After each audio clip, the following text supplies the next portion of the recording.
Ndeshja ndaj Shqipërisë padyshim ka marrë vëmendjen kryesore në mediat polake, ku ekspertë ndryshëm futbolli në fakt argumentojnë se ekipi vendas është favorit për të fituar këtë përballje të play-offit, por jo të gjithë e shohin me kaq eufori përballjen mes palëve.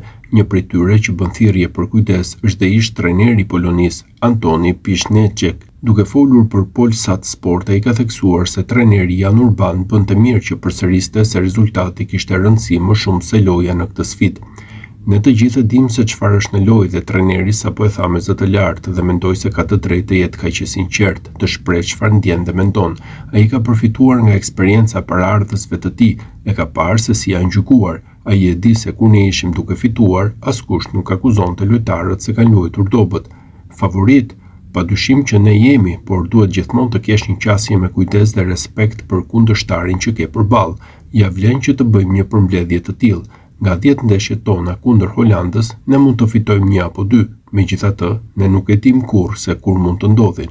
Dhe Shqipëria, duke u përballur me ne, mund të supozojë se do të humbas 6 herë, do të barazojë 2 dhe do të fitojë 2. Ndaj ne duhet të jemi vigjilent, pasi ne asnjëherë nuk e dim se kur kjo mund të na ndodhë, tha ish trajneri 83 vjeçar.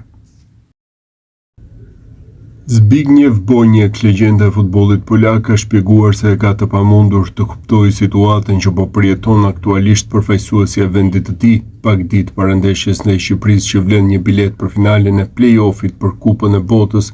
Në një intervistë dhënë në mediat polake, ish sulmuesi i cili shkroi historinë me fanellën e Juventusit të Polonisë, ka kritikuar zgjedhjet e paqarta të trajnerit Jan Urban. Vëmendja e tij ishte sidomos te situata e Sebastian Waluskiewicz, për të cilin trajneri Urban shpjegoi se nuk ishte ftuar me që nuk ishte paraqitur në grumbullimin e nëntorit. Unë i referohem historisë së Waluskiewicz, nuk është e qartë se çfarë po ndodh. Ka dëshirë për ta ftuar, pastaj zbulohet se nuk ishte Jan ai që e ftoi, pastaj dikush tjetër nuk telefonoi. Nëse do të ishte nevoja për ta ftuar, ata duhet ta bënin një gjë të tillë dhe pastaj ka shumë biseda për të bërë, ndërsa krijohen histori të çuditshme. Ishte e panevojshme, sidomos për faktin se ishte zëvendës trajneri ai i cili kontaktoi më pas mediat. Kjo nuk është mënyra se si duhet të veprohet, është trajneri ai që komunikon, pjesa tjetër bën detyrën që u caktohet, tha Boniek për situatën e futbollistit të Sassuolos, i cili ishte lënë jashtë nga lista, dhe ai nuk është i vetmi. Sebastian po luan dhe duket mirë, por duke ndjekur Serie A, unë do të përmendja dikë tjetër. Piotrowski nuk ka qenë kurrë në një formë kaq të mirë sa është tani. Dhe kur ishte një futbollist më i dobët se sa është tani, ishte në formacionin titullar të ekipit përfaqësues të Polonisë. Është një paradoks, por është i qartë se Pribjerc e shite atë në një mënyrë të ndryshme nga Urban, tha Boniek në komentin për zgjedhjet e trajnerit të Polonisë për sfidën ndaj Shqipërisë. Trajneri Polonisë Jan Urban doli në konferencë për shtyp në krah të kapitenit Robert Lewandowski, ku foli për situatën aktuale të kombëtarja e tij në prag të duelit ndaj Shqipërisë, i vlefshëm për play-offin e botrorit. Këtë përballje Urban e vlerësoi si një nga më të rëndësishmet, teksa u shpreh: "Kjo është ndeshja më e rëndësishme për mua. Kjo është një sfidë vendimtare për ne, që nga ndeshja e parë në drejtimin tim nuk ka ndodhur asgjë që na bëj të dyshojmë se ekipi është më i bashkuar. Botërori, nuk më pëlqen të kthehem siç ishin gjërat. Në kohën time ishte më e vështirë të arrije finalet. Gjithmonë ndihemi trishtuar që kaq shumë ekipe mund të luajnë në Kupën e Botës ose në kampionatin evropian, dhe jam shumë i lumtur që pata mundësinë të luaja në Kupën e Botës." Shtyllat e ekipit. Shpresat e mia i mbështes te ekipi. Shumica e lojtarëve luajnë për klubet e tyre, kështu që është jashtëzakonisht e rëndësishme që të ruajmë një ritëm ndeshjeje. Po funksionojmë mirë si ekip. Aspekti atletik nuk duket të jetë problem.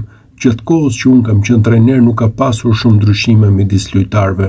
Talenti i 17 vjeçar Pietruszewski që luan te Porto. Është e mundur që ai të luajë në formacionin titullar, por nuk është domosdoshmërisht kështu. Nuk kam asgjë për të fshehur si trajner i ekipit kombëtar. Nëse duhet të flas hapur për vendimet e mia, e bëj. Gjithsesi, nuk mund t'i kënaq të gjithë.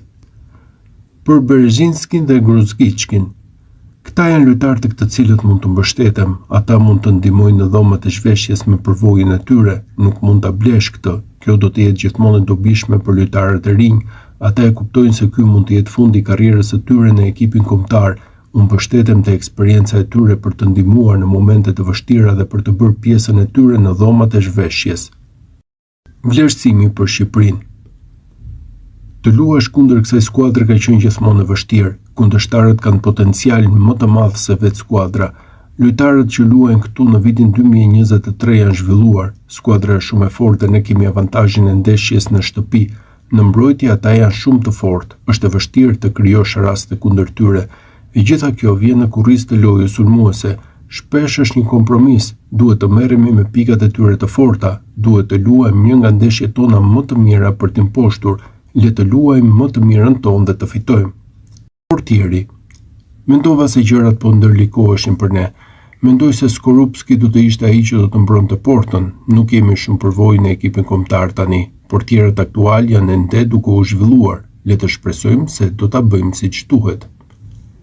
Milik. E dim si ishte gjendja e tij shëndetësore, nuk mund të heqim dorë nga lojtar të tillë, po kemi vështirësi të zgjedhim sulmues. Objektivi. Po e trajtojmë gjithçka si një ndeshje me 2 ndeshje, po i monitorojmë të gjithë lojtarët tanë, suedezët dhe ukrainasit. Nuk do të ketë kohë për këtë më vonë. Për momentin po përqendrohemi te Shqipëria. Nuk do të ketë asnjë fjalë për ndonjë kundërshtar të mundshëm. Qëllimi është të kualifikohemi për kampionatin botror. Ne duam të fitojmë, secili ka stilin e vet të funksionimit. Nuk po bëjmë asgjë të veçantë tani për tani. Ajo që kemi bërë deri më tani ka qenë mirë. Nuk do të ndryshojmë gjërat dhe të jemi të pasigurt nëse ato do të bëjnë ndonjë ndryshim. Po ecim përpara, duke ecur përpara. Mendoj se stabiliteti është gjithmonë një gjë e mirë. Idetë e reja nuk janë të këqija, por kërkojnë kohë. Nëse shihni përparim, është në rregull, përfundoi trajneri polonis.